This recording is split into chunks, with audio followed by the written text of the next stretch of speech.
Hello and welcome back to the Conversation Is podcast. I'm Charlie Pitson and with me again is Joshy Boy. Hello. What are we watching today? We are watching Harold and Kumar Go to Christmas, or Harold and Kumar Escape from Guantanamo Christmas. No, I don't know the name of this film. It's what called is it? A Very Harold and Kumar 3D Christmas. There we go. It's a Christmas film. It's a Christmas film and it's our Christmas film. Our first Christmas film. People are going to think it's really weird, but it makes complete sense. It does. It makes a lot of sense. Also, I just want to say there's no episode next week on Christmas Eve. So, 2 weeks off. Mm-hmm. Yeah. Fair. So what? I really like Kumar with his beard in this bit. I don't know why he shaves it off. Yeah, I know. Cal Penn looks good with the beard. I don't know why he does gets look rid good of with it. the beard, yeah. But I think they're trying to do with that, like, It looks like a tramp stereotype of like, oh, guys with beards are dirty. Yeah, and then he shaves it off. Like, and he's back to being normal Kumar. What were you going to ask me? Sorry. All right, we'd be doing this every single time, but usually if a film has got like a series or a certain director, and since this is the first Harold and Kumar film we're doing, which I feel like is kind of blasphemy in a way, because we should start with the first one to the second one. It's just the way it is. But because it's got that increased storyline. This is a celebration of Christmas, and we could not decide on a Christmas film. And I'm not doing Home Alone. I don't like Home Alone. I would have done Home Alone. Yeah, I'm not doing Home Alone. No, if you not don't a want chance. to do it, that's fine. No. But yeah, rank your Harold and Kumar films. Number 3 has definitely grown on me. I think it's because of MPH, isn't it? It was, yeah. It was. I thought it was really, really bad the first time I saw it, but we watched it again like last month, and I thought it was one of the best things in the world. Yeah. So I'd probably go with 2, 3, and then 1. But they're all very good films. I don't think any of them are like, bad films. I think they're all 2, 3, 1. Yeah. Do you know what's funny? Go on. That's mine as well. Yeah, I thought so.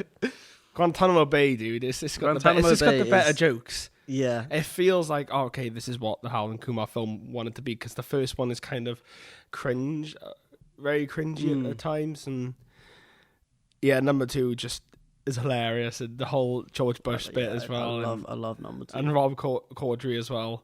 And just the iconic... The bit where he wipes his ass with the 4th or 5th Amendment. Rob Corddry. Do you know what I think? So funny. He's like, why is your ass so dirty? Don't you wipe? Don't ask questions you don't want the answer to. The greatest Rob scene Corddry is an absolute gem. But then we got, what's his name now? I can't remember this guy's name. It's something Park, I think. It's Kenneth... Bobby Lee. Kenneth Park is the character. And he's in the first one as well. He's the guy who keeps asking questions. Yeah, he's the guy who keeps asking questions, and then they go past the party. He ends up working with it. And he's like completely naked, and he's like throwing weed around. Yeah. He's hilarious, dude. Yeah. This bit where he's like Scarface taking eggs. I love how they... Do you know what? The over-the-top, hilariously obvious 3D is so funny in this film. Oh, which one? No, because you got the one where he's like breaks the fourth wall, and he's like, "Who you talking to?" And he's just like staring at us, like, and the fact that he tries to bring in a 3D TV as well, they just really, it's just. Yeah, do you know what the best 3D shot is? Oh. It's when Harold throws away the joint, and it goes like, and it spins back in slow motion through the window, and then lands on the tree. It's like, what the fuck? Like, isn't there one where like the Santa bit at the end, and he does the wink, or like a reindeer does a wink? Or yeah, reindeer winks at the camera. So weird, yeah, it's so funny. And there's a stop motion bit in this film as well, which I thought was great. Or like the claymation. Yeah. Is that when they're like really high? Yeah. On like. What was it? I don't know. I can't remember what it was. Yeah. Something wild. It was like a bunny or something. It was it was the thing that the kid put in the coffee, wasn't it? Or whatever he gave them. He gave them a drink. Yeah. And he spiked their drink. He spiked their drink with something crazy. Look how dirty this apartment is, dude. I mean, it's not that bad. The only thing I don't like, obviously this film is like, I think it's funny. This character, I don't even know what his name is. He really annoys me. I don't like him at all. I'm glad you said that, because I thought the exact same thing earlier. This guy's I don't know who he is, because I'm on the Wikipedia page. Do you remember his is a character or like I don't know, oh this guy Amir Blumenfeld. Adrian. Adrian. He actually looks like an Adrian. He looks like an Adrian. He's worked on the College Humor Show and stuff. I don't know, his character, him and Thomas Lennon, I love Thomas Lennon. Like, he's just hilarious, right? But their characters feel unnecessary. Yeah, they're kind of just Because, there. like, I'd rather have Rosenberg and Goldstein. Rosenberg and Goldstein. They're in the film. Yeah. But they have one of the best scenes in the film. film. They're the best scenes where he reverts to Christianity. Yeah. He's got, like, a so son funny. and everything. Yeah.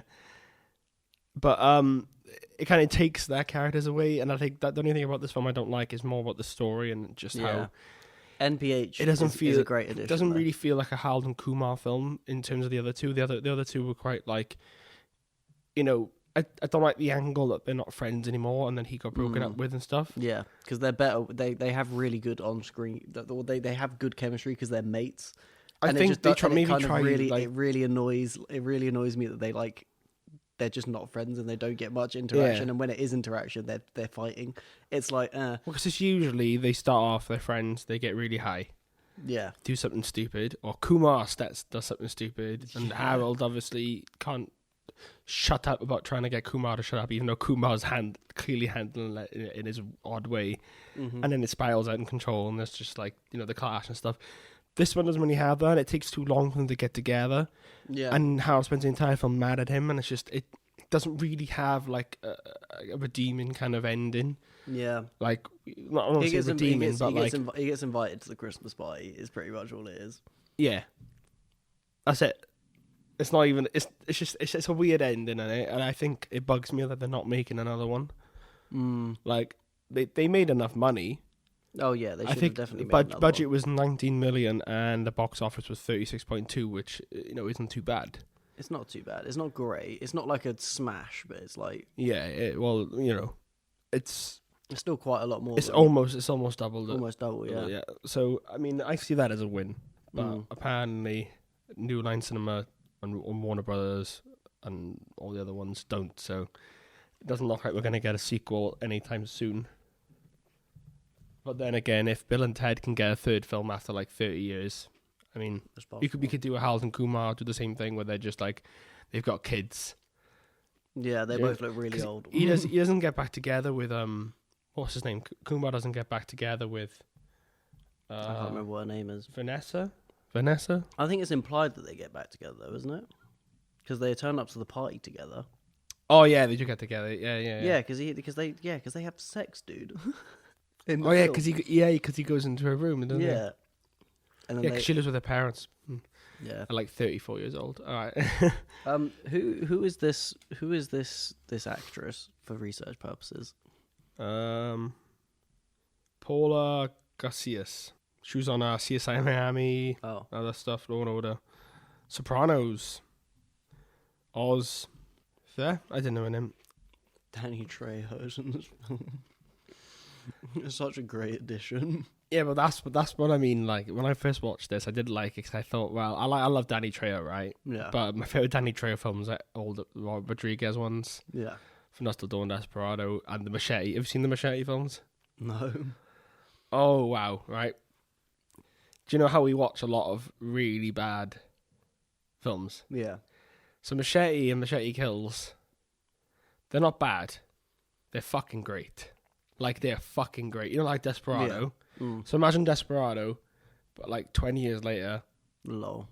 And he plays the character, the uncle from Spy Kids. Oh, jeez. It's him. It's just like, he's just gone somewhere. He's gone to Mexico and he just had these brutal fights, man. Yeah. He's just, he oh my just God, I kicks ass. I didn't realise they had the pig on the pole in the background. Yeah. And also, by the way, just before it gets like to the next scene, Oscar Trejo, not Oscar. Whoa, Oscar Trejo is a footballer. Danny Trejo, is completely correct about Kumar's tree. I mean Kumar's tree. I'm mixing up all the names. Harold's tree. Harold's tree is shit. It is shit. And why is it white? Yeah. What the fuck? That's such an annoying trend. Why is the tree white? Doesn't make any sense. It's Harold though, isn't it? You know, Harold's. He hasn't got any sense of style, really. Harold's a fucking chode. I love that. Yeah. Yeah, this is great. any of the reactions from the first film as well. Yeah, the reactions to like TV, when they're watching TV ads. Yeah, it's he's like, I love this shit. No, because when the little girl burns her hand with the it's with the, and he's just giggling. It's hilarious, man. Yeah, this is another thing I hate as well. The whole waffle bot thing. Like, what is going on? Like this, I think that's the one thing that I like. Doesn't work. I think it's stupid, but I like it. It's the one thing that doesn't work about these films is that there's too many little side things going on in this film. So like the waffle bot becoming a character, the whole Thomas Lennon and his daughter who gets like really fucked up on cocaine and all the different drugs and whatever. Oh yeah, and then Adrian as well. God, if you took all them out and just have Harold and Kumar and get rid of all Harold and Kumar adventure, it doesn't need to have anybody else in it. There can be people who come in and out, like MPH. Yeah, and MPH being cemented as a character. You know? He's the third character of the film. He's like the fifth member of the Beatles to Harold and Kumar. Yeah. You know what I mean? But there's also what's it called? What's their names? Rosenberg and Goldstein. Yeah, they're good additions. And they're usually who they meet up with halfway through the film, or. You know, just as like, oh look, they've managed to do what they wanted to do, and then they're still fucking about you, and they go to hot dog heaven, and they're like watching them, and then what's the second one? They don't think they see each other in the second one. I think Goldstein and Rosenberg are only in like the scene with Rob Corddry and I can't remember the other guy's name. They? Yeah, that's the only scene they're in. Yeah, they are. When he puts some pennies on the table. Oh God, he's so racist. It's so racist, film. though. He's so racist. He plays the douchebag so well. No. And it's funny because he's gonna be in like he's doing that Top Gear America. Oh my God. Have you heard of that? No. There's a Top Gear America with Rob Corddry, Dax Shepard, and I don't know who the other one is, but I really want to see it because just those two on their own, like they're hilarious. Corddry. Yeah, he's great in Community as well. I like him. He's great. I just love him when he plays like that. So funny. I just love him. I love him so much in Harold and Kumar. He's a hilarious douchebag. He's so funny. The scene where they're in the translation or they're in the interrogation room, and what's his name? Ed Helms. Ed Helms. It is Ed Helms' character is the translator, and they're speaking perfect English to him, and he's like, "I don't know what the fuck you just said. I don't know what he's saying. Fuck you." Fuck me. No, oh my God. Yeah, no, number two has to be the best one by far. Like, no denying it. Do you know what I mean? Because you see Harold and Kumar's parents, like both of them. They're hilarious. Yeah. No, I think it's the whole. I think it's the whole them being chased rather than trying to get somewhere. It's better storytelling. They're both basic. Yeah. They're both basic. You know, road trip films. Like they need to go somewhere. Blah blah. Sorkin goes like mentions it quite well in his masterclass. About how just like need to get to A to B, but there needs to be there has to be a real reason to get there. It doesn't. That's what I mean. Like White Castle doesn't really work. Like they don't really need to go to White Castle. Like they could get it delivered, or they could give up. But because they're stoned and they're just like, I need this. That's the drive. They could go home, but they could just go home. I mean, like they get to what's it called? The Burger Shack. Is it Burger Shack? Yeah. Where what's his name? Anthony Anderson. Anthony Anderson. That's what is working there. I would just turn around and go home. I get KFC or something. No, I mean, not now, but like I would carry on going. You would drive like all those miles just to get a White Castle. That's a nice tree. Yeah, I would. I love this story though. This is hilarious. It's the fact that he tells the story about the tree and about how my ancestors grew this tree. His mum was murdered by like Koreans, and that's why he doesn't like Harold. It's so. And then Kumar, but it's like animated and everything in it. Yeah. Oh no, it's not. No, it's not. It's like this though. It's stylized. Oh no, it's kind of like animated. I love he's got a mustache. He's got a tash. He's like 12. Danny Trejo's old. Yeah, I know. Old as fuck. I really hope he makes Machete 3 before he's not dying. He's not dying anytime soon. You get me? He had a ponytail as well. Oh yeah, I forgot. Oh my God, yeah. The Machete. It's supposed to have a third film called Machete Kills Again in Space. Like, Robert Rodriguez just doesn't give a fuck at this point. He's just making his weird B movies, and I love him for it because they're it's supposed to be bad, but it's actually so entertaining, and then they actually have like top like really good actors in it, dude. Like Christoph Waltz is the villain in the second film. I don't know much of the first one, but Jessica Alba's in it. Oh my god! Like, the best part about the last time we watched is we both realised at the same time that the in the flashbacks, the Koreans that kill Danny Trejo's parents are all John Cho. Oh yeah. We were just like, I was like, wait, that's John Cho. Oh wait, that one's John Cho as well. Wait, they're all John Cho. I'm pretty sure that guy's name is Pepe. The guy with the gammy eye. I got it wrong actually. So Mel Gibson is the villain in Machete Kills. He plays Luther Voss. And is it Damien Bashir? Or I don't know how to pronounce his name. So like Bashir. I'd say it's Bashir. Damien Bashir, yeah. So he was in Damien Bitcher. Damien Bitcher. Bashir. He was in Hateful Eight. Ah, right, okay. Yes, also Vanessa Hudgens is in that film as well. I'm watching it. I'm sold. Elon Musk's in it. What? As himself. Why? Because I think I can't remember much of the film. I watched it when I was in college, and I'm pretty sure it's like Mel Gibson's trying to get to space. Yeah. And I think they have to shut down. So they obviously, he's obviously kidnapped Elon Musk. I guess I can't remember at all. It's been such a long time. It's hilarious though. But yeah, so apparently I remember that at the end of the film, it was like two sequels I mentioned: Machete Kills and Machete Kills Again. And the trailer for the third film, titled "The Machete Kills Again in Space," precedes the second film as a common attraction.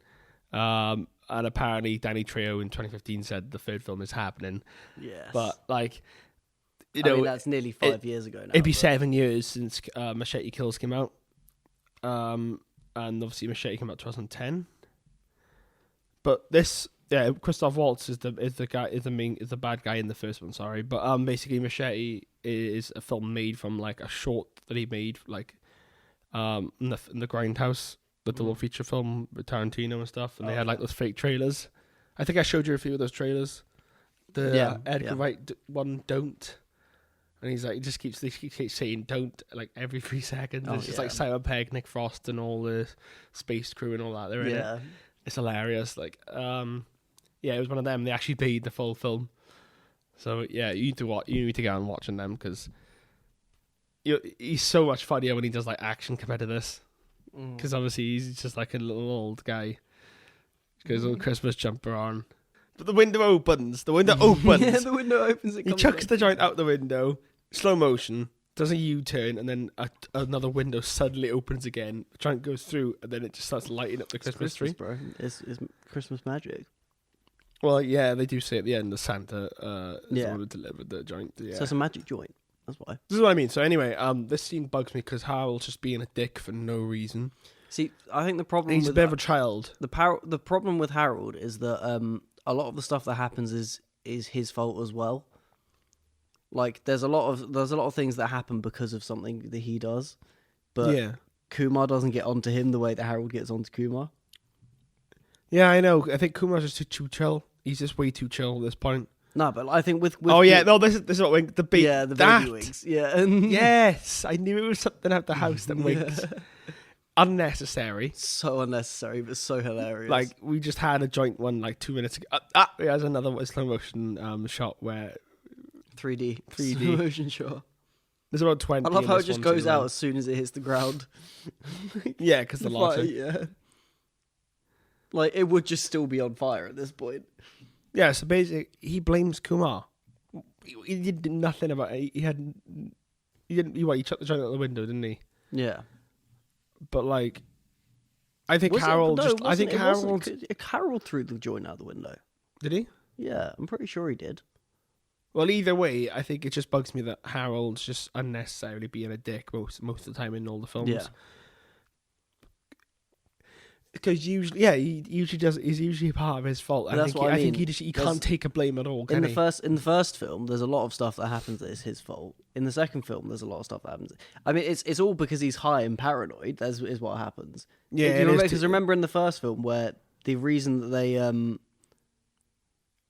end up driving off and like.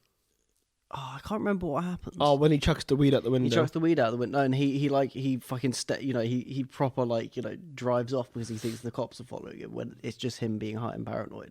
Yeah, yeah. And that's the reason that they get into the next the next problematic situation.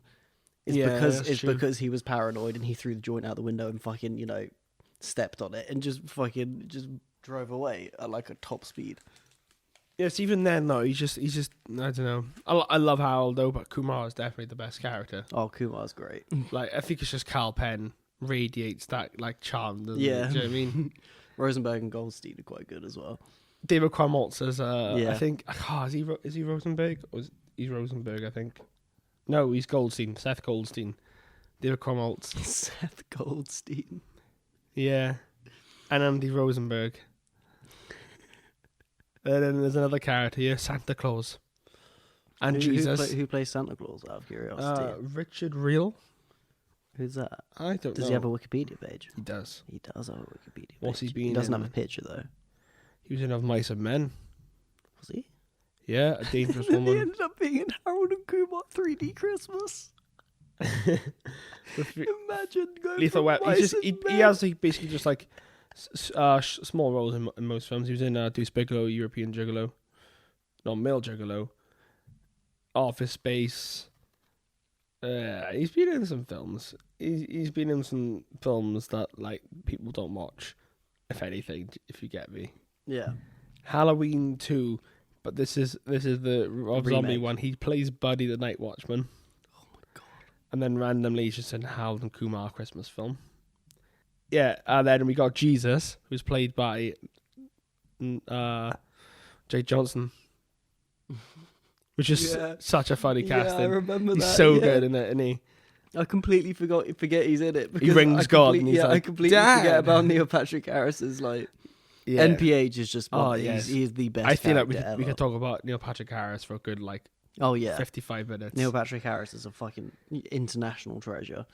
Like he's so right, funny. well, because he's kind of like a separate character, so whatever he does, it feels like a separate film, right? yeah, So we've ranked the three films, and we agree is 2, 3, 1, right? yeah.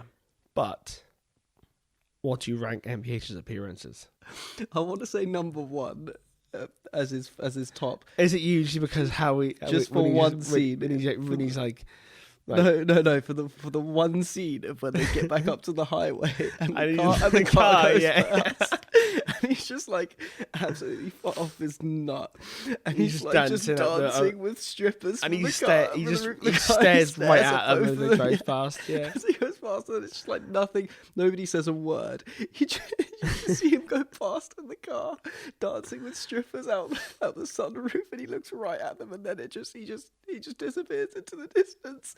That for me makes number one the best one. Yeah, but also the bit when they pick him up and he's just like going in the back and he's like he does it plays it so well. The chair and shit. I think for me, number 3 has to be my favorite one, and I think it's usually it's because he's in more of it. Yeah.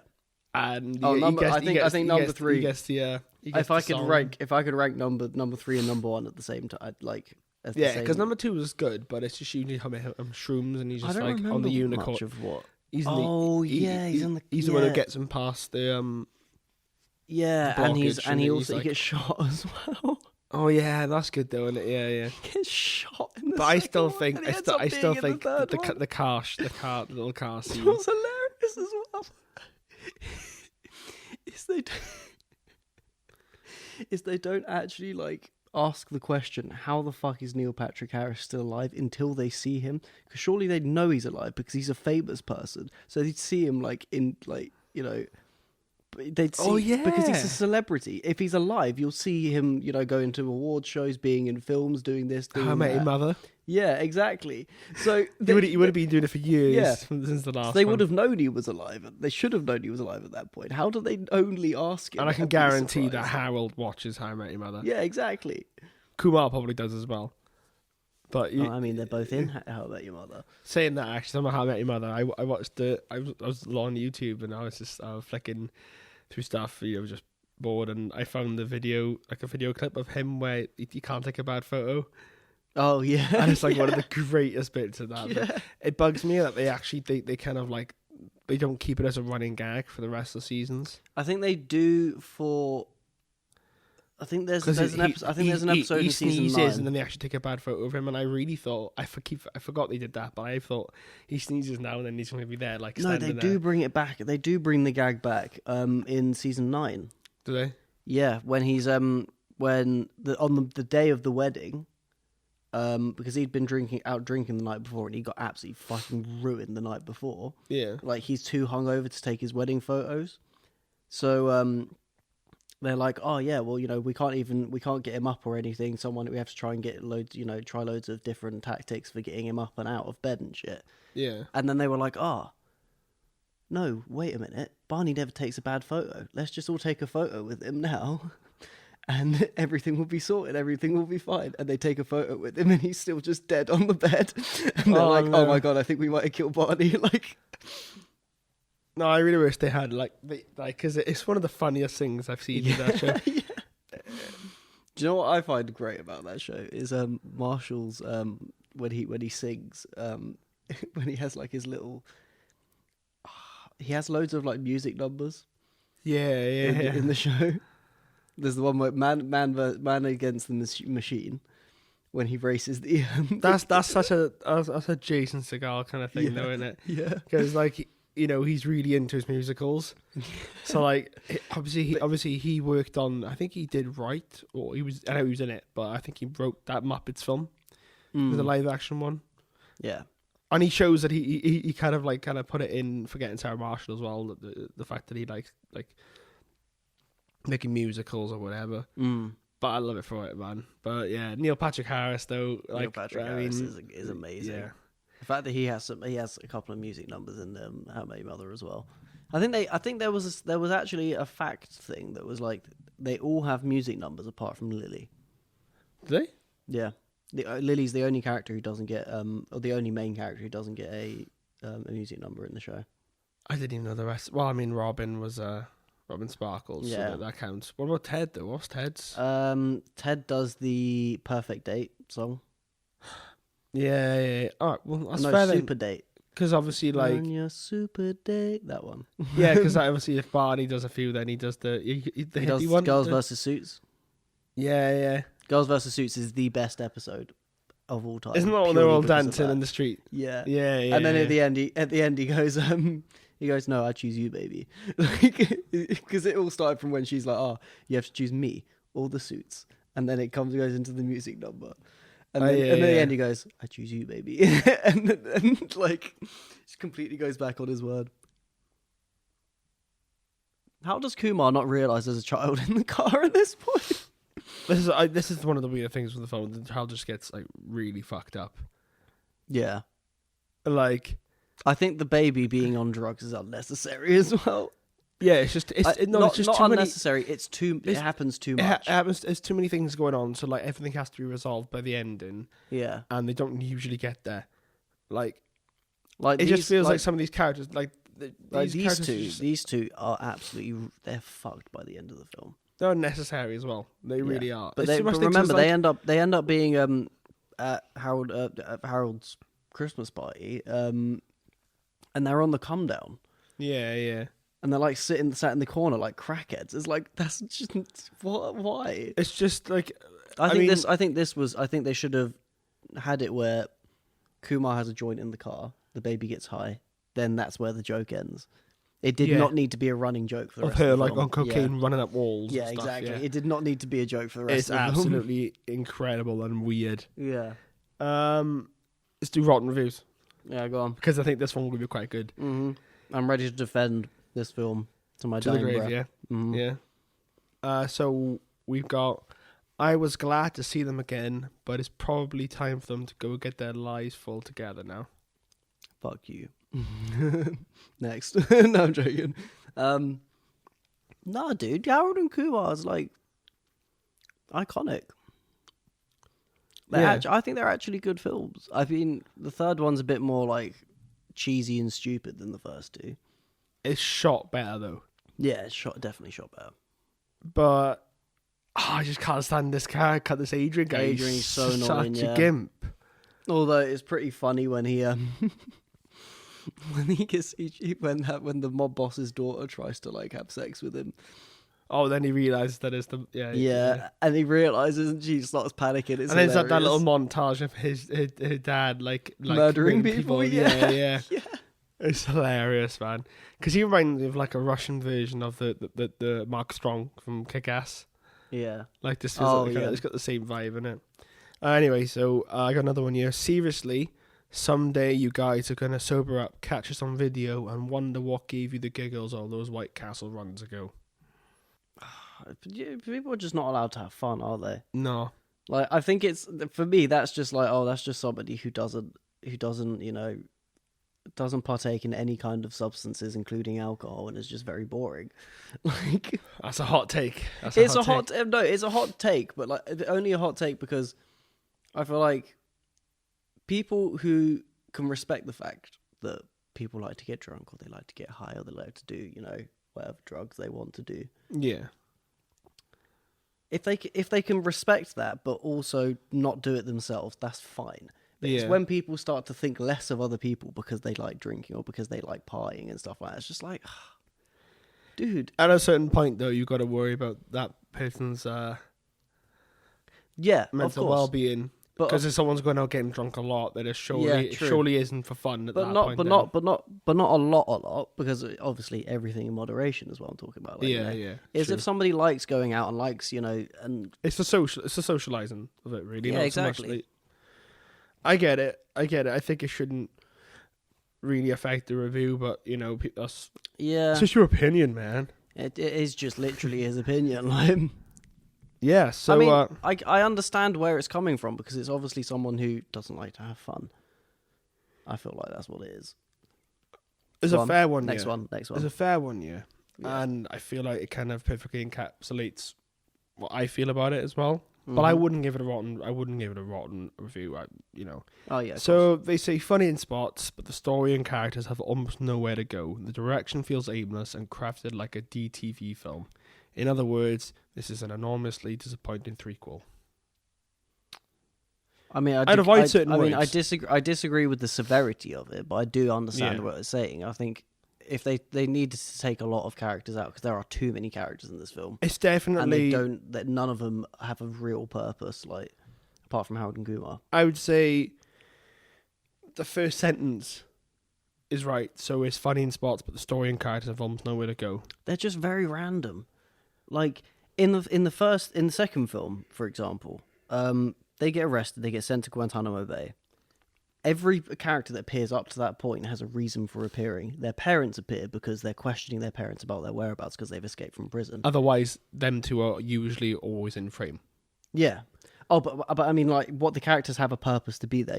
Harold and Kumar's parents are there because they've escaped from Guantanamo Bay and they want to know where they are. Yeah. They then interrogate Rosenberg and Goldstein because they want to know where they are. They're friends with Harold and Kumar.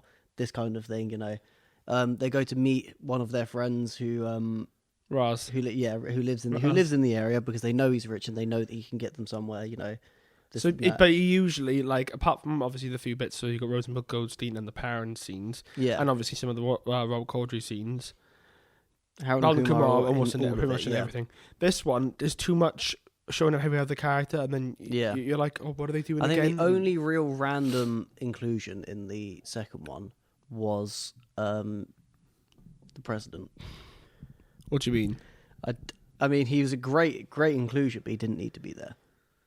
Also, before it gets to the end of this scene, I just want to say it would be absolute blasphemy if I didn't mention beer pong if the beer pong scene came up in a film. Yeah, that's a good point. All right. As cool as this scene is, a lot of it's not very accurate. The table's too big, first of all. Actually, no, to be fair, I think the table might be around the right size. And also, he bounced the ball. They could have slapped it away. But they didn't. And it really annoyed me. Anyway, back to what we were saying. The best one is that greatest shot that Harold takes where it just like bounces off everything. This is pretty cool. I like this shot. The ball also winks as well. Somehow the ball's got a smiley face. The ball doesn't wink. You know, the ball, no, the ball doesn't wink. No, the ball doesn't wink. Do you remember John Cho does stuff like this? Yeah. When he gets into the zone, he's like, hello, old friend. I love those little bits. When he becomes focused. The ball doesn't wink, bro. The ball doesn't wink. No, it fucking does. You're lying to me. You think everything winks in this film? No, it doesn't wink. It's just got his face on it. It's got his face giving you the thing. He could have blown this away. He could have blown the ball away. Yeah, but he was in the moment. He was like, "Oh my god, what the hell?" Like, no, that's poor. Cool bullshit. That's poor. Well, I think actually both of them are not very good. All three of them actually are not very good. This is another good. This is actually quite an interesting one. Go on. So it's for me. This was the best Harold and Kumar film yet. Unfortunately, the film still comes off as too juvenile in its humour and have pleased this adult for very long. But it's meant to be juvenile. Yeah. I think this one is more, like, I mean, for starters, we're on the bit where they're showing, like, you know, the dad and he's, like, killing the people. montage of the dad killing everyone. This is such a kick-ass thing to do. Yeah, and I love how this, I didn't realise this before, but this is definitely all 3D as well, this bit. Yeah, I wish I'd seen this in 3D in the cinema. I'm sure there's a way. I remember when it was out, but I wasn't not to go. I don't think there must be a way we can watch it on 3D. It's in 3D. It's not on it. Well, yeah, you get a 3D TV and a 3D Blu-ray, but I don't think it's on 3D Blu-ray. 2011 it came out, so you know, we would have been like 15. Mm. I saw it when I was 15, but I think it might have been an 18 when we were younger. So I guess, you know, but I would have loved to have seen it because it probably had a better 3D than Avatar. Hang on, I've got an interesting thing. I haven't got my phone on me, so I can't search it up. I got had they both been in How I Met Your Mother by this point? Who know? Harold and Kumar, Kal Penn and John Cho. Maybe.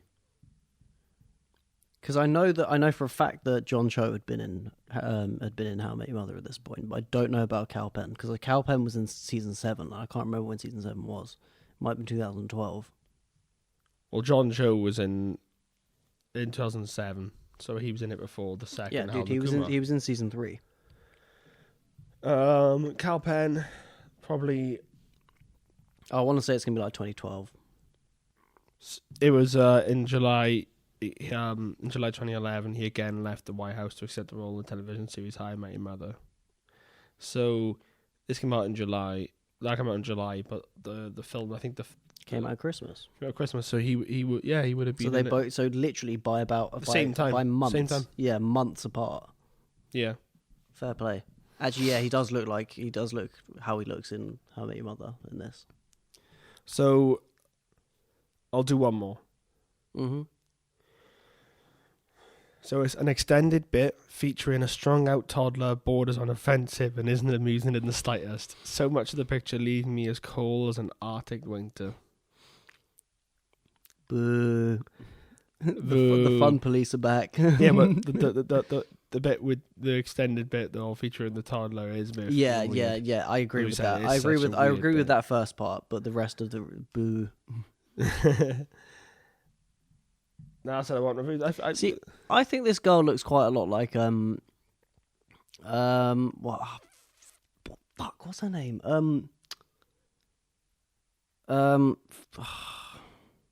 Kick-Ass.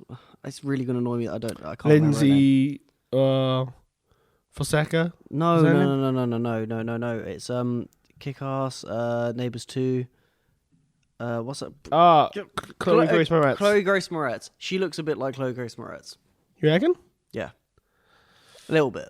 I don't know. I don't see it. Really? I think she looks like. I forgot that bit was coming up. She's just on the fucking floor trying to get his trousers down. Oh my god. No, I don't know. No, I think she looks like a. I don't know. Chloe Moretz is kind of short. She's short, but like she's. This is unnecessary as well. What now? The dynamic between the two bodyguards. What? No, I like it. I don't know. I think I like it because it reminds me of Martin McDonagh actually, films. And to be fair, it has a payoff as well. It does have a because payoff. yeah, because they have at like the ending, yeah. You know, when they're like It's like, guys, you know, you may have they're the reason that Harold and Kumar become friends again. I know there's like a random kid there, and he just grabs a bag of cocaine. Yeah. Like, oh, there's a big rock coming at us, 3D. Oh, this is a great 3D shot. I mean, it's not, but it's great. I really wish I'd seen this in 3D. Well, how are they all the way back there again?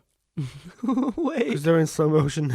No, but they went back with it. Kid. Do you know what they should do? Yeah, leave these characters now and just follow Harold and Kumar. Yeah, because they spend too much time with and these then guys in this position as well. Fucking cupboard, yeah. It's just the baby just crawling around the ceiling. We don't need it. Yeah. Follow Harold and Kumar for a while. Have Adrian and what's it called? I don't know his name. Thomas Lennon is Todd. Todd. That's a douchey name. He's not very much for douchebag. Todd and Adrian. Oh yeah, stop motion time. Claymation. This bit reminds me of Communities. Yeah, I think it's might be the same people. I was Doesn't it get really hectic? I was going to say it'd be the same. Oh my god, it might be the same year. I don't know actually. Yeah. When? No. When did Community start? 2009. Oh, okay. Yeah. Yeah, it might be. No, I think it was the season 2 they did this. What episode was that for though? I can't remember. Christmas. The Christmas one. It was a Christmas episode. Yeah. Was it Christmas season 2? I think it was Christmas season 2. It was definitely a Dan Harmon one because yeah, it was in the first three seasons. But yeah, it was either season 2 or season 3. It definitely wasn't season 1 because the season 1 Christmas episode is when they have the fight with the bully. Yeah. Oh, it might have been season 2. I'm trying to think of what the other Christmas episodes are though. I remember all the Halloween episodes because they were all pretty iconic. I know one of them was a zombie one, right? Yeah, the zombie one's great. The other Halloween episodes are the Scary Stories one. Don't remember that one. Where they all where Britta does the tests for finding out whether or not you have the potential to be a mass murderer or something. And like she says, oh yeah, one person in the group has the potential to be a mass murderer. We have to find out who it is, and to do that, she gets everyone to tell scary stories. Oh yeah, I vaguely remember it. I get what you. I know the episode. I just can't think of exactly. I know season 5's Christmas episode was the one where they tie the professor to the chair. Yeah. Season 4. That's one of the best episodes, though. Yeah. Malcolm McDowell. Of season 5. So what were they supposedly have taken then? Does it ever know? I reckon you'll see it I reckon it says it in the plot. Let's have a look. It'll be some kind of psychedelic. It'll probably say psychedelic. It won't say specifically. Yeah, I love how they go to a White Castle as well. I always forget about that. It just says the duo make it out the building without the Christmas tree and run into their friends Rosenberg and Goldstein. Really? Doesn't give any fucking indication of what they've taken. What? That's part of the plot, though. Is it acid? Probably. It might be acid. Yeah. They would have put acid in the drinks. I think they might mention it. They must mention it. I mean, because we're watching this obviously, silent. Yeah. Because it'd be caught up in the microphones, but we ain't got no subtitles either, so we have no idea what they're saying. But we've seen it enough that we should. Oh my god, they're playing Mafia Wars. Oh Yeah. my god. That on Facebook back in the day. Oh my god, that's awful. Which one's Rosenberg and which one's Goldstein? Right, Rosenberg is Eddie K. Thomas, aka okay. Paul Finch. Yeah. And David Cromwell's is Seth Goldstein, aka the kid from 10 Things I Hate About You. Oh, lol. Do you know he's in that? No. You seen that film? No. You ain't seen 10 Things I Hate About You? No. I try to do that at you haven't seen it? You haven't seen Bad Boys 2? How have you not seen it? You haven't seen that? Bad Heath Boys Ledger, Joseph Gordon-Levitt. Oh David no! Cross. Oh, I know which one. I know which film you're talking about. I know what's which her one, name yeah. now? She's really good. The main girl. Now that you've mentioned it, I know. Now you mentioned the cast. And like I know, Joseph I know which one you're Gordon-Levitt talking about, hires Heath Ledger, like he's like the weird guy at school to I like know which one you're seduce talking his about. older sister. 'Cause I've he wants to get seen, the younger one. I've seen scenes from it. And he falls in love with her, and then there's a really good bit where like they parody it a lot in the films where he's like he's on the football field and he's singing on the microphone. They do it in not another teen movie. Oh, by the way, how fucking convenient is it that they just happen to be at the same place where they're going for mass? Yeah, It's so out of convenient. all the churches, in and they Manhattan. could very clearly come very far to go to this church because they're in the city at this point. Does They're in Harold New live in York, New York aren't at this they? point? Because Is I'm this- pretty yeah, this is New York. Because Kumar lives in New Jersey. Yeah. Oh Oh my god. yeah, the plan. Yeah. Oh my god. This is all. 3D. 3D as well. A punch into the tough. Oh, the nun thing. Oh, for fuck's sake. Nuns. Oh my god. Oh my god. That's so unnecessary. She's just wearing the Pope's outfit. Why is he wearing the Pope's outfit? The fact that Cal Penn worked in the White House Yeah. is fucking hilarious. Yeah. Oh, the kid. This bit now when he's running slow motion. The kid. Yeah. It's this bit here. This is sick. Wait. No, not this bit. This is where they're running out with the tree. It's sick. This bit. This looks sick. Oh yeah. I do like a lot of the Oh, it's really. jizzes on the tree. That was definitely the best. So what was it? 3D sequence Well, of the yeah. film. What was I was saying then about the 3D thing? Cal Penn. Yeah. So how the hell was Cal Penn? Cal Penn. Calpen. Cal Penn. How was Cal Penn working in the White House? He's an absolute fucking. And he G, left. He that's left why. to make this film. Went back. Left not long after to do How I Met Your Mother. I love how he leaves to do this film like, oh, back now. Sorry, Obama. I'm just going to do the third Harold and Kumar I'll be film. back now. I'll be back in like 90 days tops. I'm Guarantee just it. gonna go and do this film like where my character smokes. And he's like, loads of yeah, weed. sure, okay. So funny. But what was his job then within... I don't know. I didn't know he was in the White House. That's the first I've heard of it. So... He was associate director in the White House Office of Public Engagement. What a fucking legend. It's so weird What a though. fucking So what's his guy. alma mater then? Because he must have had something... I reckon he went to like Harvard or something. So luck, dude. So luck. He graduated from UCLA in 2000, double majored in film and sociology. Fair. So nothing he's done makes sense, really. Yeah, how did he get So- to the fucking White House with that? Well, Degree? he joined the Obama administration, obviously, as associate director of the White House, yeah. Yeah, fair enough. And that's why he was written out of house. So he's obviously doing that, but then obviously that was in 2009, right? So this April 2009, it says this. So in June 2010, a year, 40 months later, he leaves to do this film. And then, I don't know how long after, then in July 2011, he leaves again to do How I Met Your Mother. And then I think that was the end of his kind of political career. Lol. Yeah, that's very weird. Very weird thing, innit? But Do you know what I find so funny about this part with NPH and the dancing stuff is that they're like, yeah, just go along with it, and they absolutely yeah, they wipes his face. Yeah, they absolutely nailed the dance. It's great. Oh, it's brilliant. Yeah, it's so funny. But yeah, the bit where when NPH has his head up and he wipes his mouth. It's disgusting. I love the way they shot this as well. It's brilliant. It's absolutely brilliant, man. Yeah, 3D. Yep. Doesn't he do like a wink as well? I feel like every single thing there's a wink. Yeah, you think everything's a wink in this film.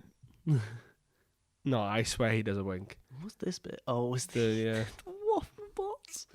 Why are the waffle bots doing this? Is like a Super Bowl advert. Not even like a Super Bowl advert, like a Super Bowl.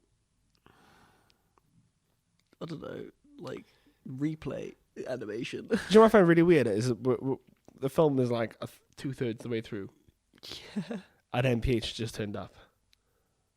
And he's still in loads of this film. He's still in loads. In fact, no, he's not. He's in this more than the other ones. It must be. Because I feel like he's only in it for while they only see him in this building. Oh yeah, he did wink. You were right. Yeah, see?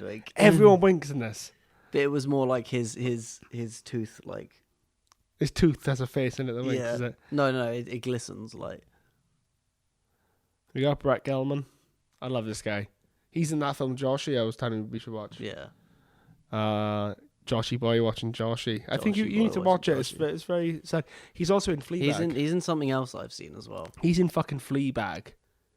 This guy's American, right? And he plays Fleabag sister's like husband. Lol. He's great in it. He's so good in it, What dude. Guy. This is so funny. This is such a fucking... I feel so bad for laughing at this scene. It's so funny. The scene where he's in the green room, NPH is really fucking rapey. It's so funny. It's the face. He's brilliant at playing that creep, though, isn't he? He's so good at playing. Absolutely. It's the change of his facial expression when she looks away. It's priceless. It's so creepy. He goes from like happy Neil Patrick Harris, how he is in real, sinister as in fuck. real life, to really sinister. I love how like charming and like he's playing on this whole gay act. But the best thing is that his actual husband, plays a fictionalized version of himself, plays his fake boyfriend, and then neither of them are gay in this. Yeah, and he's this dealer. He's just crack dealer. He just cracked because he's like, "Do you want something?" He's like, "Yeah." I can't believe that. Neil Patrick Harris was like, right, okay, so what we're gonna do is I'm playing myself again in like Harold and Kumar. You're just gonna be my dealer. They're just acting like themselves, yeah. Now they're playing themselves. They're just playing themselves. Asking about how I met your mother and this stuff. It's great though, isn't it? Yeah. There's a bit though when they close the door and it's just like, yeah. What did I say to you about using tongue? I love how fucking like he's so evil. Yeah, he's so evil. It's the change of personality that's amazing. I love how he looks like such a crackhead. I don't know how, it's so subtle. But it's the bits under his eyes and his hair's just slightly a bit different, and he looks like such a crackhead. It's hilarious. I love how this is just the explanation as to why he's alive. Yeah, he stole Jesus' girlfriend. He stole Jesus' girlfriend, so he banished him back to Earth, pretty much. He actually rings God. Yeah, he rings God and to get him out of like, hey, Dad. I love how Heaven's a nightclub as well. Daddy. I forgot. She's giving him a hand job. Oh my god. Oh my goodness. Is he smoking weed or crack?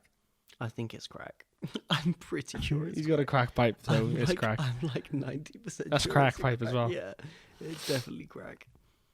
I'm just trying to think of now. He's just fucking smoking crack. So, seeing as this is a Christmas film, yeah, right? What is your favorite Christmas film or TV show? Like, what's your favorite famous Christmas-related media? Kind of, I might go for this film. No. Really? It's really grown on me that much. I think for me, there was probably a couple of episodes of Community, the Christmas episodes I thought were quite good. They weren't as good as the Halloween episodes. Yeah. But the Christmas Community episodes are quite good. The one where they fight the bully, the claymation one. The claymation one was great. I can't remember the one from the third season. It's really bugging me. It's either first or third. But either way, there's a couple of How I Met Your Mother Christmas episodes that aren't bad. I think maybe if we stick to like a film, like what's your old Christmas Day, you gotta watch a Christmas film. Home Alone. What do you watch? Home Alone 2. Home Alone 2. Yeah, probably. You got to let go of that. You can hear it like. Yeah, my bad.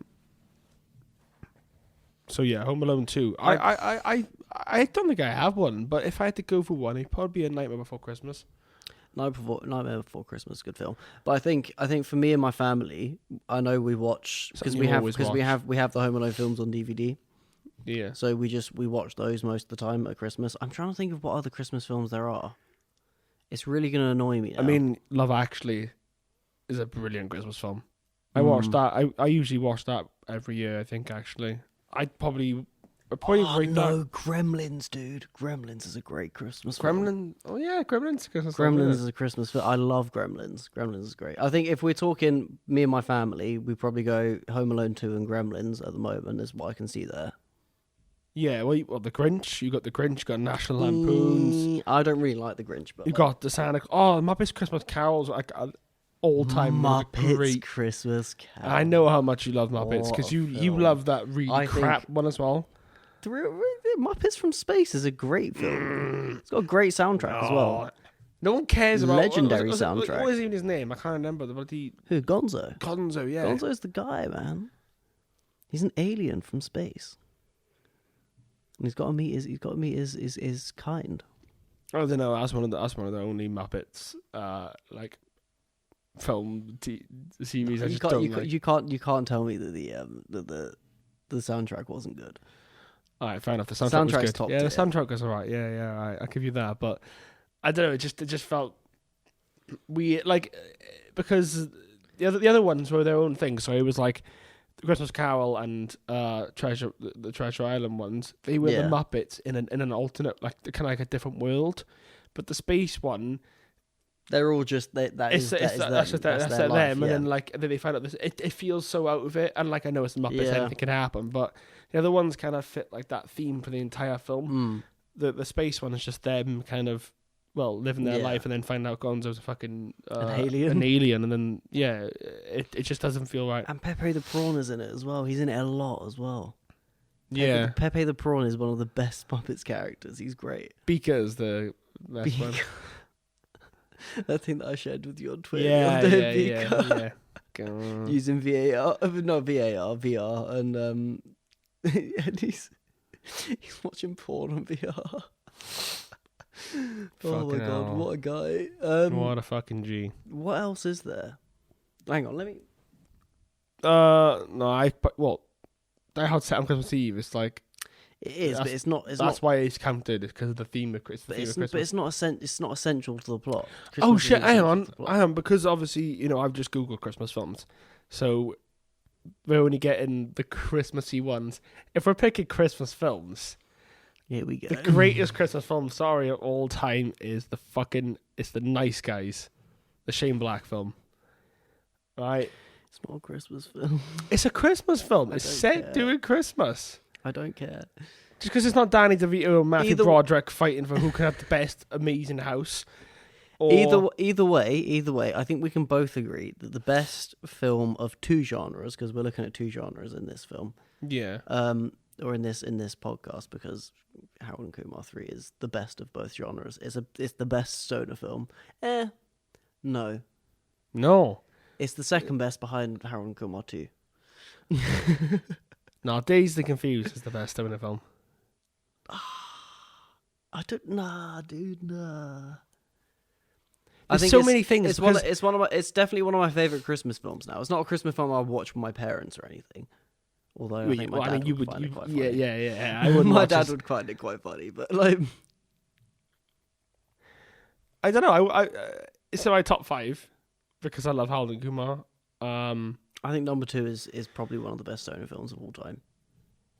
Yeah, but Dazed and Confused is it's got to be the best one. I think I just love it. It's just realistic and it follows people. I love it. It's a perfect stoner film.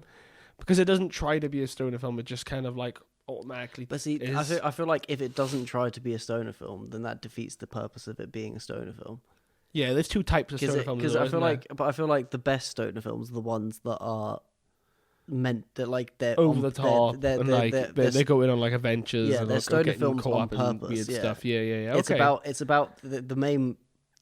So like Pineapple Express. The main point behind the plot, the thing that drives the plot is them being high. It's not so much in this film as in the other two, because the other two is driven by them being high a lot of the time. Number 2 is driven by Kumar's impatience of getting high, so he has to smoke on a plane. Exactly. The second one is they get too high, and then they want to eat food. This No, one, the first one, you mean? I wouldn't class this as a stoner film. Yeah, now that I'm thinking about It's it. not a stoner film, is it? It's more of a Christmas film. Actually, no. I know they fit with the joint. Yeah, I was going to I say know the joint. the whole point of the film is the joint. is because the joint. Yeah, Yeah, so it technically is. You could say it's a stoner film because it's caused by weed. The entire plot of the film is caused because Kumar wanted to smoke up. That's what it was. Oh shit! Yeah. Yeah. Oh, okay.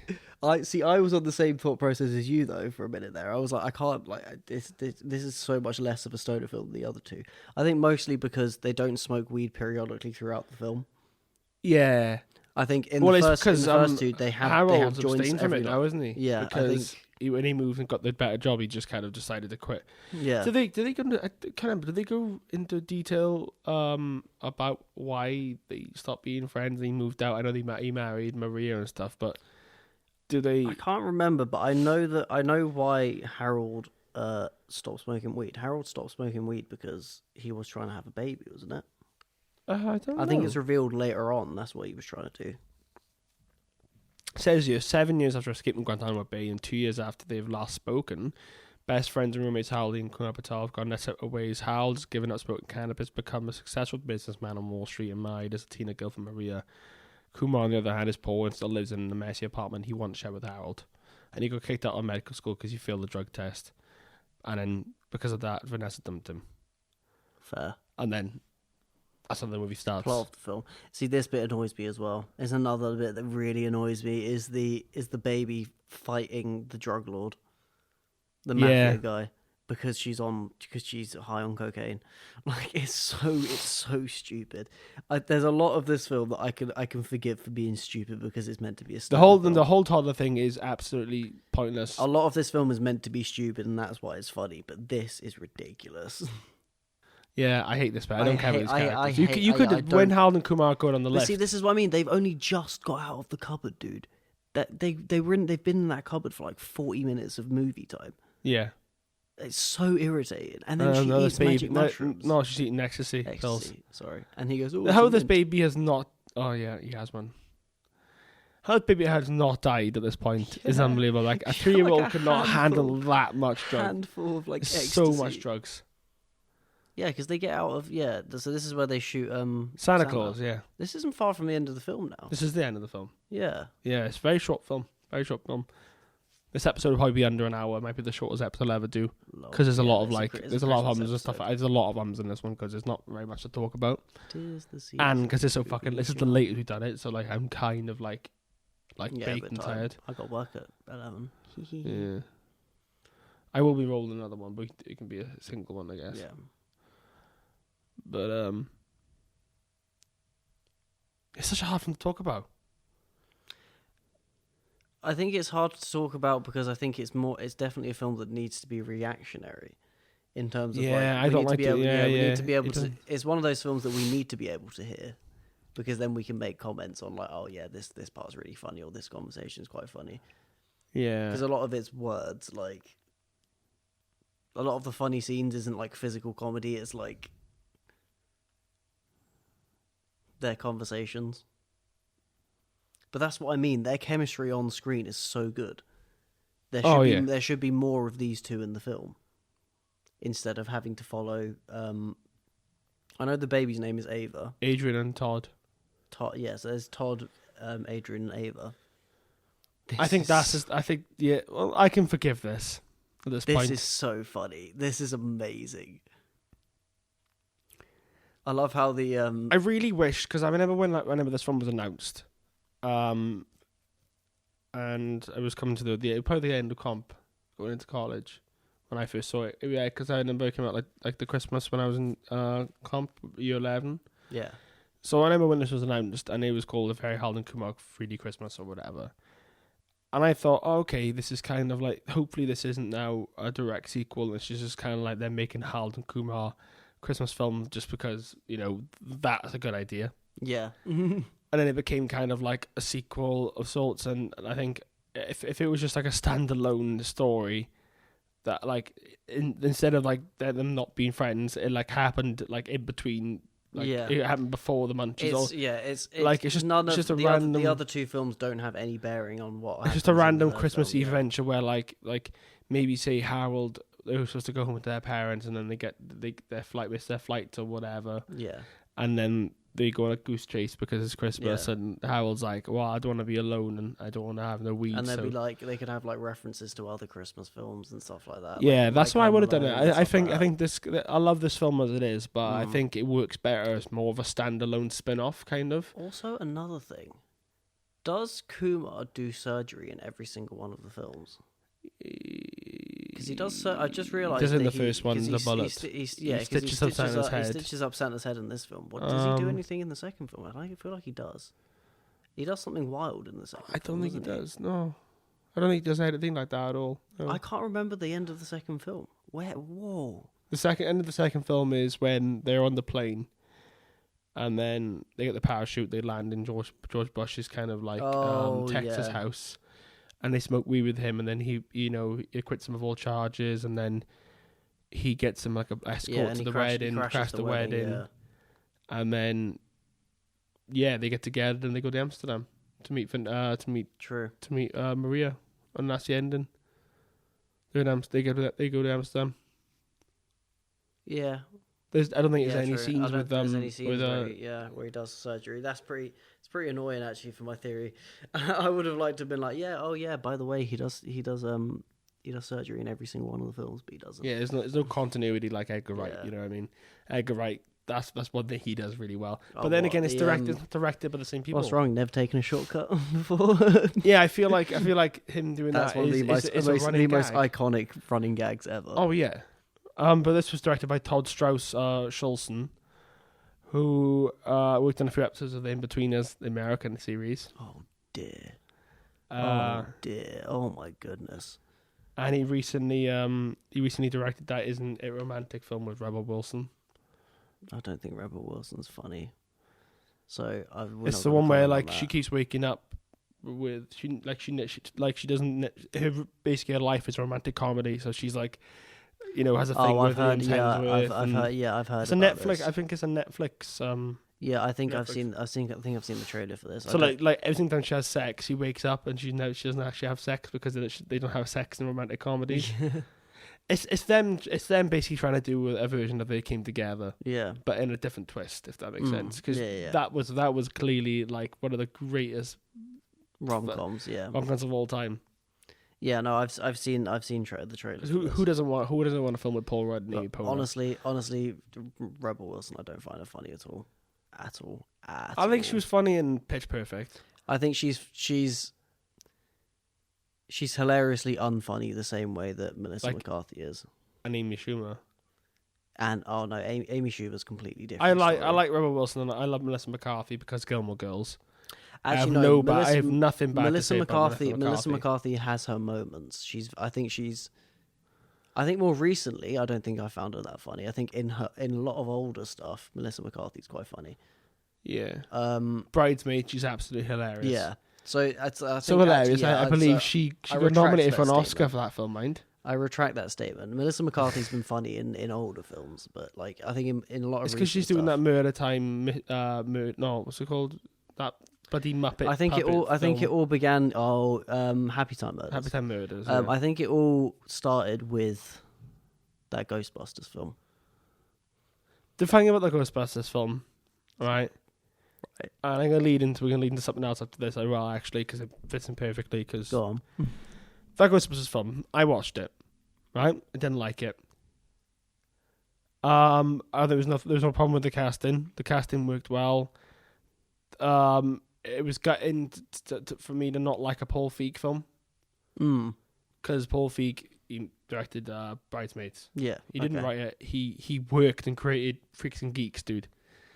Oh yeah, Freaks and Geeks. It's such a shame that I think it's not like it wasn't needed because if they'd kind of. It didn't feel like it was if it was still part of the universe where like the other guys are older and then they're like, oh yeah, let's do this. That'd be kind of cool, right? It's fine.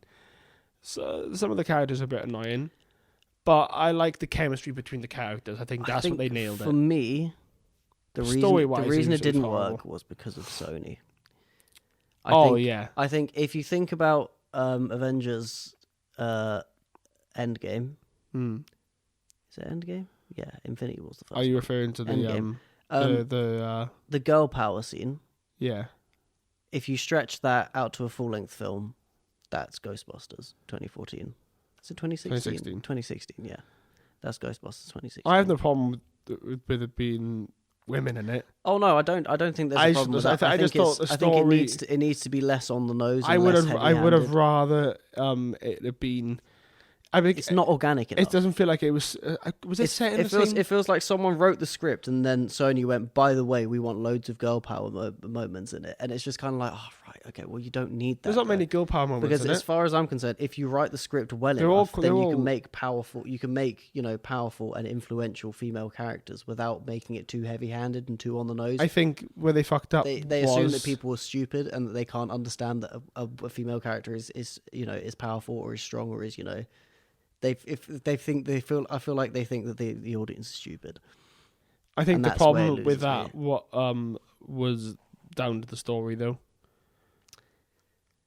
But the story is so centered around females are better than women are better than men.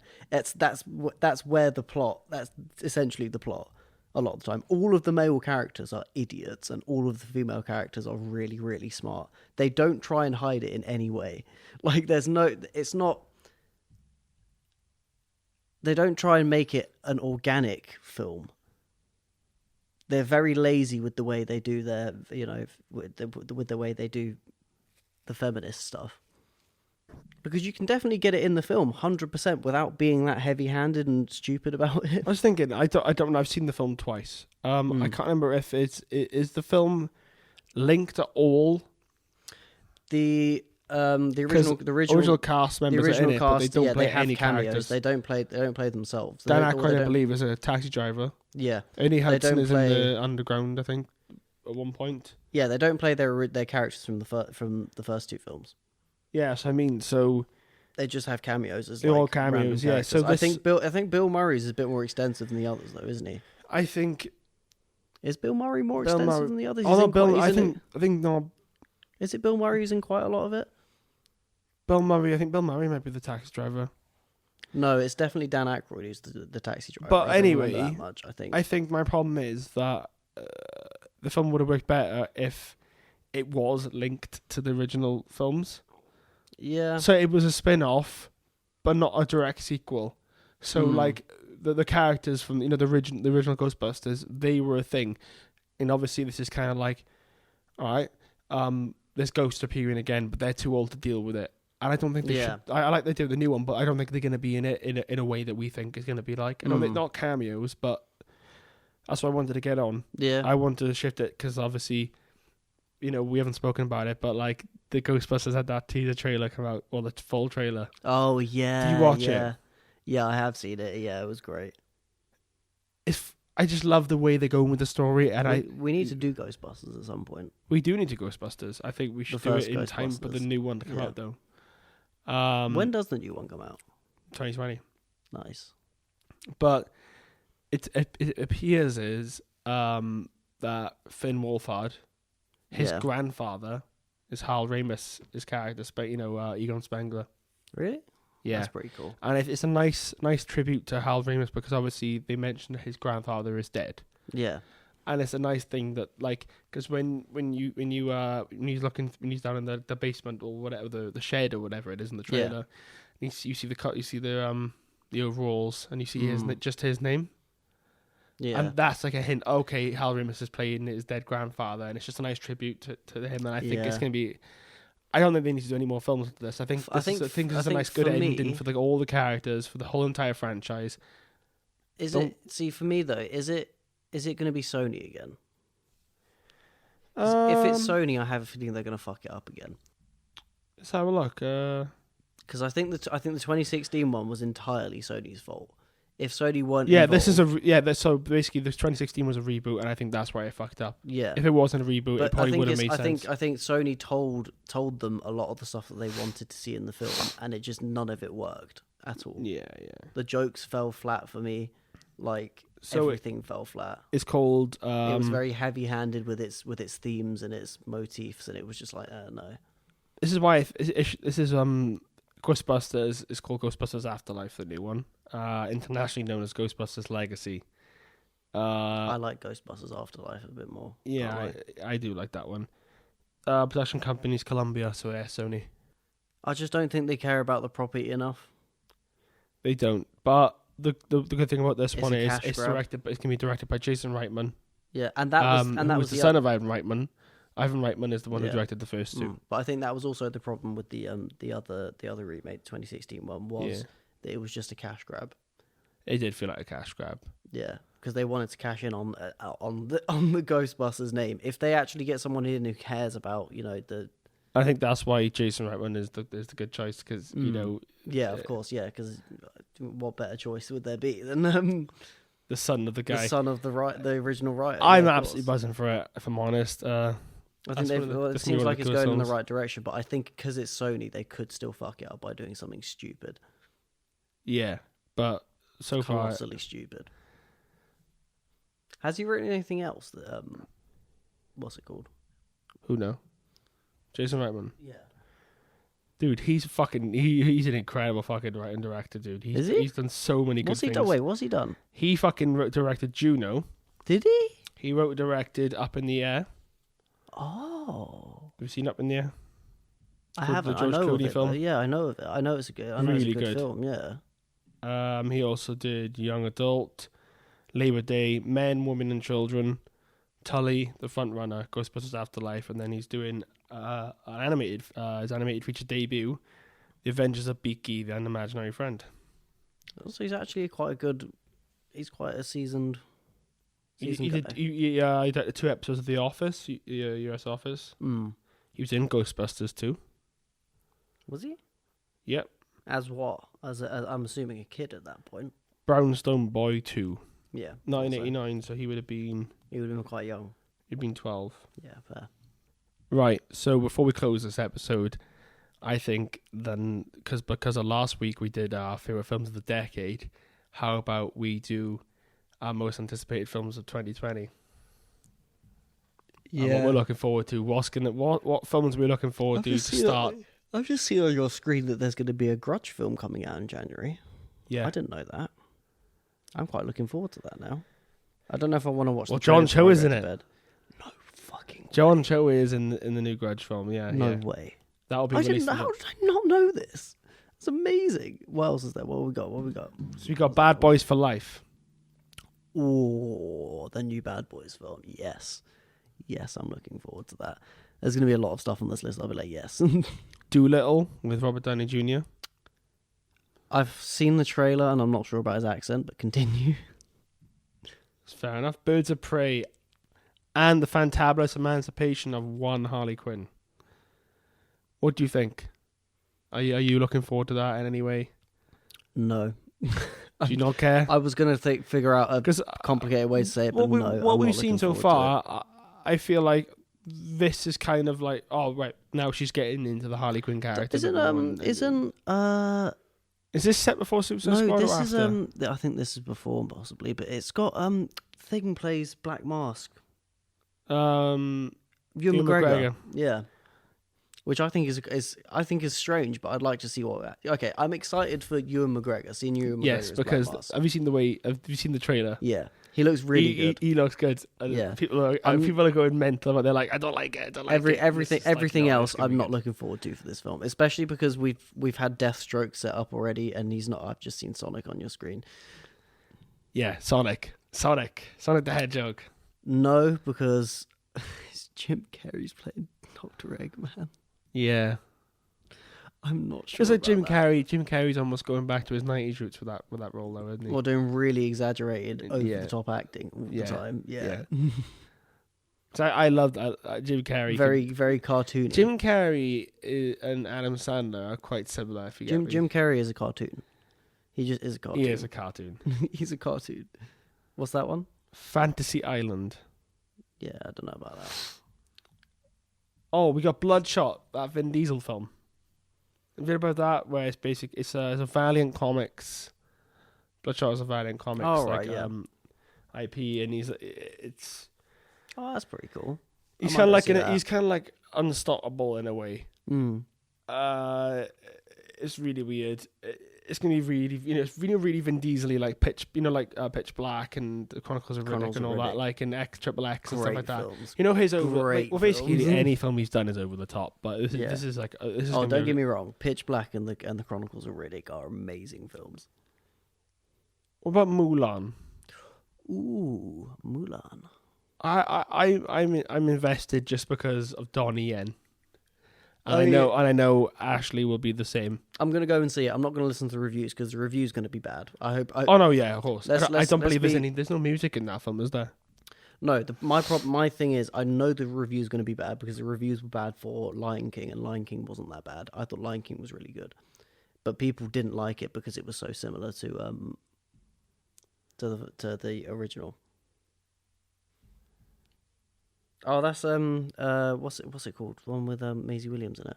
Is that Maisie Williams? The New Mutants, that X-Men film. That's the one. Yeah. That was made years ago, and it just never got released. Say, isn't it? Yeah, hasn't it been held back? Like, yeah, I think they're just releasing it on Disney. They put it on Disney Plus in March. I think enough. that's what they're going to do with it. Oh, what about the No Time to Die, the James Bond film? Honestly, until like yesterday, I didn't know it was coming out. Yeah. Mm-hmm. Ryan Malek is going to be the villain as well. That's pretty cool. That's quite interesting. Black Widow. Don't care. What? I'll go to see it, but I don't care.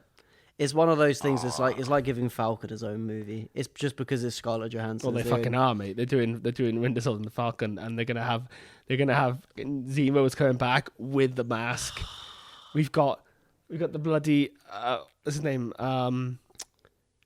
I just don't like the idea of giving US agent. US agent is going to be in it, dude. And it's going to play none other than. I feel like Wyatt Russell. I feel like Black Widow borders too much on secondary character material for me. I know she's kind of she's kind of like one of the main Avengers, but it's just because it's Scarlett Johansson she's getting her own movie. If it was anybody else, they wouldn't care. Do you know what I really think is going to happen? I really think that there's going to be a lot of bits in this film. It's like so many gaps. I can't wait. It's like making a rescue film with Gwyneth Paltrow. It's just it's such a I strange... don't know. That's a bit too far. You can't tell me Pepper Potts isn't a less important character than Black Widow. No, I mean as in because say that they're just as important as each other. Pepper Potts is just as important as Black Widow is. It's Iron Man, yeah. Oh well, no. Black Widow is important in terms of the Avengers and stuff.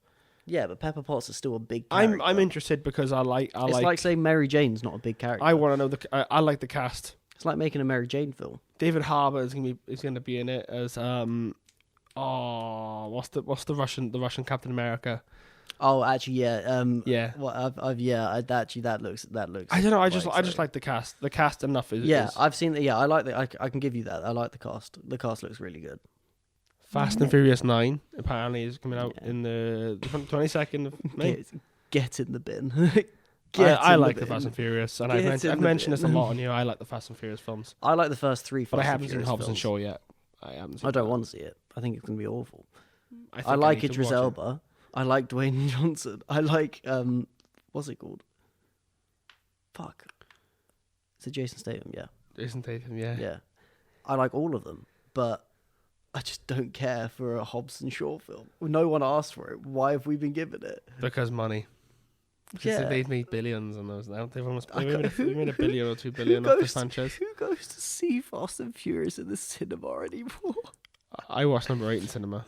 Did you actually? I also watched number. The last one I watched in the cinema was like number 5. I watched 4. I've watched 4 and 8. That's the only ones I've seen in the cinema. The rest, I didn't watch 5, 6, and 7. Well, the first 3 are really good films. Tokyo Drift is an immense film. Like the best one is the number 5 though. I still think Tokyo Drift's the best. I just love the whole bit with the safe, and the villain is the same villain from Desperado. So can you see why I like it? I think Tokyo Drift's the best one. Oh yeah, it's pretty good. good. Tokyo Drift is really good, dude. Anyway, let's keep cracking on. We've got Wonder Woman 1984.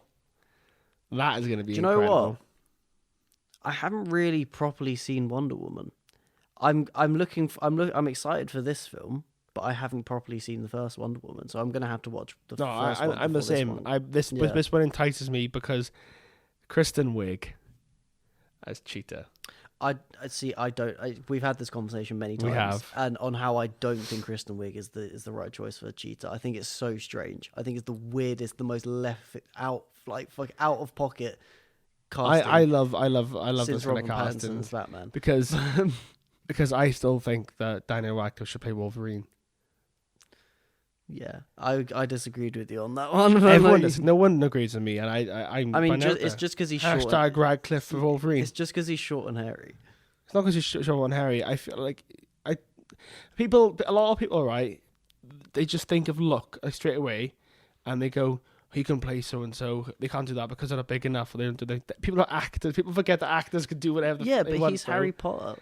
Who cares? It's like he's an for actor. Me. No, I'm sorry, but it's for me. It's like hearing KSI rap. I know who his voice is, and I know that he's meant to be this funny, stupid FIFA YouTuber. Whenever I hear him rap, it doesn't matter. He's a professional boxer now. It doesn't matter. It doesn't matter how good he is on a track. Or I still just hear, KSI, the FIFA YouTuber. If I look at Daniel Radcliffe playing Wolverine, I'm still going to see him as, that's Harry Potter. I've got a good Daniel Radcliffe film to show you. It's a nice rom-com. It's called What If? Or AKA The F Word. I think you should watch it. Adam Driver's in it. He's brilliant. Yeah. Adam Driver in anything. Adam Driver's amazing. I think Adam Driver's like just like he was great in Marriage Story. He's so good at. He's such a good actor, man. I love him, man. It's good to see him getting the recognition he deserves. Yeah, he's a really good actor. I've been a fan of him for quite a few years. Like when we were in college, and I first watched Francis Ha. Yeah, it's like 2012 or something. And I was like, "Who's this guy?" So we started watching Girls in our media studies class as well.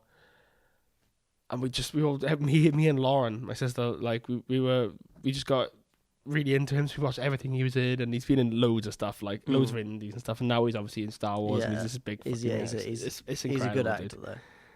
Though. Whoa! You're not just gonna scroll past. I see a Minion there. Minions 2. Yeah, I am gonna scroll past that. We don't need to talk about that. We don't need to talk about that at all. Jungle Cruise. I'm guessing this is a new franchise, or it's got Dwayne Johnson in it. So I don't know. I feel like Dwayne Johnson, he's doing too many films at once. He needs to start doing some different films as well. I know he's a big guy, and he does action films, but we apparently have the Morbius film coming out with Jared Leto. Really? Yeah. Nice. They filmed that, so that definitely is coming out July 30th, 2020. So Matt Smith is going to be at Therese Gibson's in it. I'm sorry. Can we? Okay, first of all, we'll talk about August because I know Bill and Ted's new Bill and Ted film's coming out. How long did you say that it was between the Bill and Ted, the last Bill and Ted film and this one? So the first one was 1989, so 30 years ago, and the second one I think was 1991. August Journey was 1991. So that's a long time ago. But we got Bill and Ted, new Bill and Ted film Bill coming out. Bill and Ted Face the Music. They're all grown up. Time traveling adventures aren't over yet. Yeah. Okay. It can be great. September. What the fuck is Monster Hunter, and why is there a film? So there's going to be a Monster Hunter film directed by Paul Anderson, but Paul W.S. Anderson, not Paul Thomas Anderson. Don't get those mixed up, because one's a great director, and he is technically a director. But why is that? But he's the guy who did all the Resident Evil films. How? Oh dear. And then this is what it says, based on Paul W.S. Anderson's track record, we're going to go ahead and guess this isn't going to be some revelation in the video game adaptation genre. Nevertheless, being that Monster Hunter is a hugely popular property that promises huge spectacle on the big screen. Yeah, I'm a Monster Hunter fan. It may have the same appeal as something like Godzilla, the King of the Monsters has. However, I don't think it's not going to work. It's not going to work. It's not going to work. It's going to be a pre-war. And you're getting a guy who. Do you know what's going to happen as well? I'm going to call this now because I want to. I'm going to call this now because I want to be able to go back to this when this film comes out. I know for a fact my friends who force themselves to hate the Monster Hunter games, right? They're going to make fun of me because the film is going to be bad. Guarantee that happens. Yeah. I'm going to say this now on here. A year in advance. I'm going to get made fun of for this. We'll find it next September. I will, 100%. We got The King's Man, which is that kind of prequel. Not Kingsman. What is the Kingsman? So it's The two Kingsman. separate. Yeah, okay. But so it's Kingsman. yeah, There's a big difference between Kingsman and Kingsman. yeah, exactly. This is the prequel, and I think it's just how the entire. This is like it's a spin-off, I think. Oh right. And there's a new one as well. I think it's called Statesman. Oh. This is a spin-off, but I think this is a prequel, and Is it gonna Ray be in Fiennes America? is the leads the film basically, Very fine. and it's how these ex-soldiers, I think from World Yeah. War One, created the agency. That's gonna be quite good. I'm interested in that. We got the Oh, Many and you Saints in Edgar Wright. Newark, which is the Sopranos film. Really? Yeah. But then we've got another Edgar Wright film there, Oh yeah. which is what I thought you were looking at. I thought you were looking at the Edgar Wright film. No, we're basically just looking at a list of Yeah. films and yeah, Last Night in Soho. Last Night in Soho. I'm actually looking forward to that. Oh, Do you know anything about that one? I don't know anything about nothing. it. I just know it's Edgar Wright, so it's gonna be good. What could it be about though? The Last Night in A Soho. night- a night in Soho. I'm assuming, and it might have been the last one that they had. The last night in Soho before Soho gets demolished, or is it these people? Oh, did they all die? What is it? What? That'll be a don't good. know. That would have been a good pub crawl film, but he's done it now. So, Yeah. there's a sequel to Married on the Orient Express. You know the Poirot. Oh yeah. films. Kenneth Branagh Poirot. directing it, It's and Poirot, bro. I did say Poirot. Poirot. Poirot. Hercule Poirot. Poirot. I mean, I wouldn't mind. I mean, I liked the Murder on the Orient Express film. Yeah, I enjoyed because it. I read the novel just before I watched the film Yeah. because I was doing it for uni. So it was very like immediate. It's literally. I think actually I was halfway through the book when I watched the film. What, the original film or the Kenneth Branagh one? No, the Kenneth Branagh one. With like Daisy Yeah, Ridley, yeah, yeah. Josh Gad, and all that. Yeah. That Donnie Oh no, Darko. that's what I'm talking. Yes, what I'm talking. I watched that film. I'm kind of I'm interested in that. I did like Murder on the Orient Express. Took me a while. I didn't watch it straight away. I think it was shot really well. I liked some of the shots in the film. It's gonna. I think this one's gonna be a bit better because like I think there was the. Oh no, I'm thinking of another one. Never mind. I'm thinking of the other one. But let's continue on. We've got the sequel to the Halloween film, the one that was directed by David I Gordon still Green, haven't seen that one. which was also written by Danny McBride. Yeah, and I was really curious about that. I don't know why I haven't seen it yet. Yeah, I haven't seen it either. I really want to. I just haven't seen that one, but it's really good apparently. The one major film I do want to talk about, and I'm more excited for, is Eternals. And have you seen Kumail Nanjiani? Have you seen the photo of him? No. He is fucking ripped. Do you want to see a photo of Kumail Nanjiani? Go on, why not? Absolutely fucking like Give me hype for the film. he's Hugh jacked, man. Fuck. Get in the bin.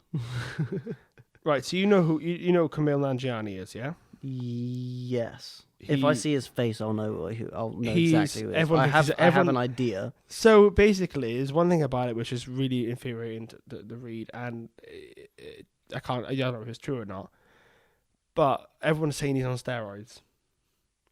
But no one fucking says anything about Chris Pratt, Hugh Jackman, all these people. No one says they're on steroids. Then I wonder again- why. Then again, that's true. Yeah, it might just it might definitely just be a racist thing. Also, though, it might also be because Chris Pratt was fat. All these other people were fat. This and guy it's- was and quite it's- schlubby and as well, It's mind. easy to get ripped. Like, Right, you're going to be so surprised.